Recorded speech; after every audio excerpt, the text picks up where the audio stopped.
Jesus, why do we celebrate Easter?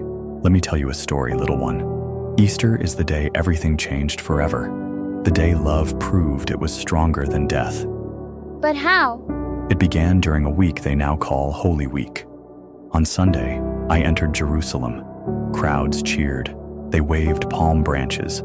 They called me king. That sounds like a happy day. It was.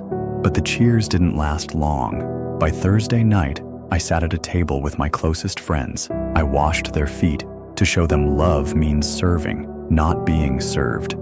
But isn't that something a servant would do? Yes, because love doesn't look for a throne. It kneels, it serves. It lifts others higher than itself. And later that night, I was betrayed. They arrested you? Yes, they mocked me, spit on me, whipped me until my back was torn. They pressed thorns into my head until blood ran down my face.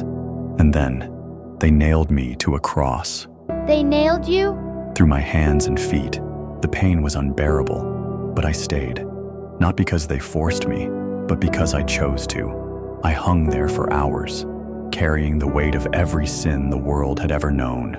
Why would you do that? So you wouldn't have to carry it alone, so every broken heart could be healed, so every sin could be forgiven. That sounds like the end. It looked like the end. I was buried in a tomb. A stone sealed the entrance. It felt like all hope was gone. But 3 days later, before the sun even rose, I opened my eyes. You were alive? I folded the grave cloths, and I walked out of that tomb, alive. You really came back?